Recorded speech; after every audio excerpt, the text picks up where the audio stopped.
receive all of our agaves. There's 200 varieties of agaves that exist, but the only one that we're able to use for the tequila is called agave azul tequilana Weber. The agave has to have an age from 7 to 10 years, and it could weigh from 40 to 60 kilos. We only need 7 kilos of the agave for 1 liter of tequila. So with one pineapple that weighs 60 kilos, we could get from 5 to 6 bottles of tequila. So what the workers are going to be doing in these areas is that they're going to cut the agaves in half, putting it inside these 16 ovens. They're going to close the doors, and it's going to have a coction of 36 hours at a temperature of 90 degrees Celsius. Do you guys have any questions? Okay, we're going to go ahead and continue.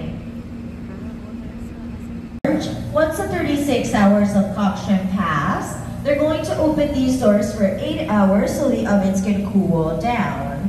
Once the ovens are cool, the workers are going to go inside the ovens, taking out the pineapples by hand. Once they have the pineapples, they're going to pass them through these electric bags, taking it to milling. Once it's annealing, it's going to pass through some knives. One of the knives is going to cut the pineapple in pieces, and the other one's going to hammer it, taking out its juice. Once we have the juice of the agave, it's going to pass directly to tanks of fermentation. You guys have any questions? Okay. Okay, guys, so over here we do have little samples of cooked agave. You guys can go ahead and take as many as you guys like. We just chew on it and throw away the fiber. It's very similar to sugar cane. You guys can go ahead and taste it.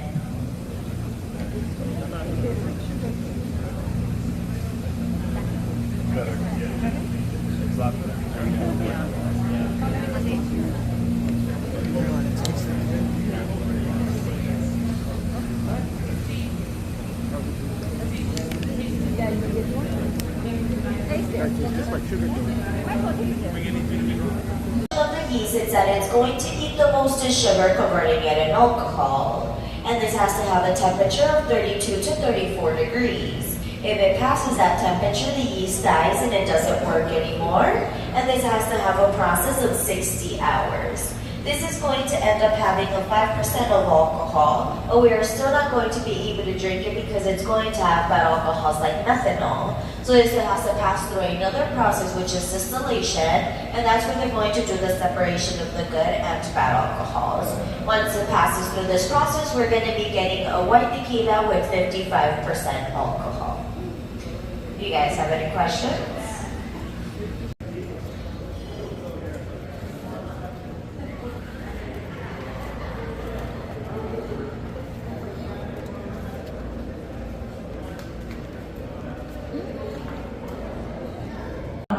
It's going to heat up, it's going to evaporate, it cools down, it falls down like liquid again. From the first distillation, we're going to get a ordinario. Now you guys can see that this is dirty. We can't drink this yet because this has methanol, and this is going to have 25% alcohol. We're going to go ahead and pass this through a second distillation, which is going to be the same process, but it's going to last 6 hours.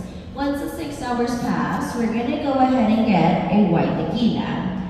You guys can see that this is clean and we could drink this now. And this is going to have 55% alcohol. Do you guys have any questions?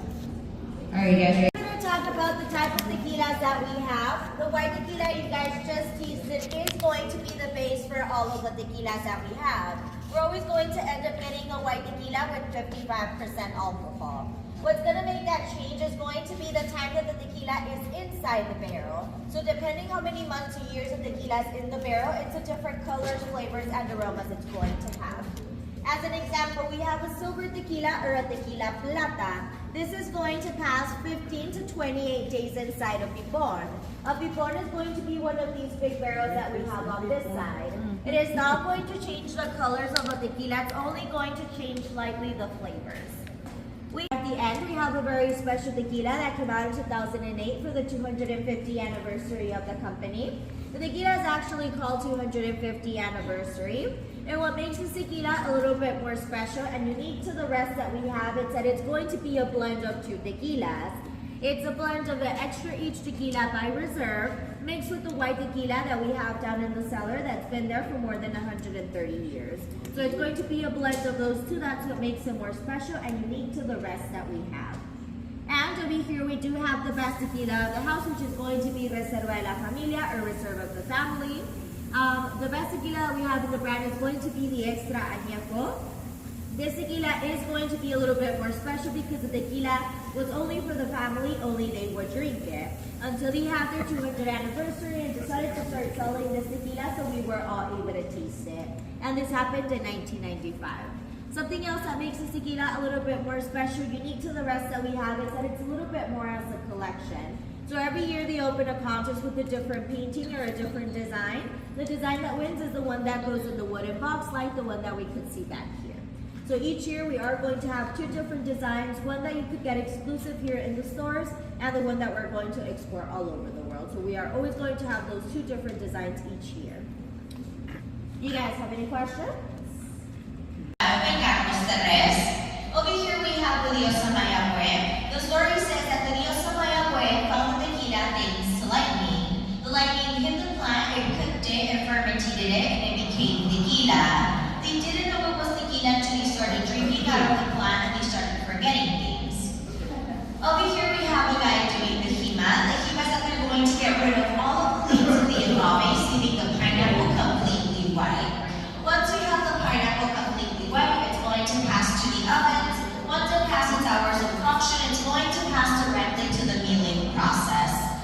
Mealing was going to be a little bit different to how it is now. So they're going to pass the pineapples to the floor with all the animals at the rock. The rock passes in top of the agaves, taking out its juice. Once we have the juice of the agave, it's going to pass directly to fermentation. Fermentation was also going to be a little bit different to how it is now.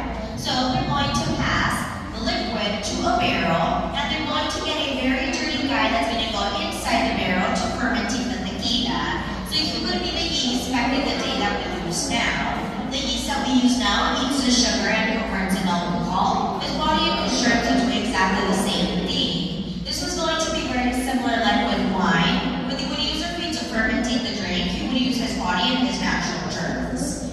Once it was fermented, it was going to go directly to distillation, and from distillation to the barrels. And at the end of the barrel, we have the party of the ribbons. Each ribbon represents all of the countries that they've exported the tequila. You guys have any questions?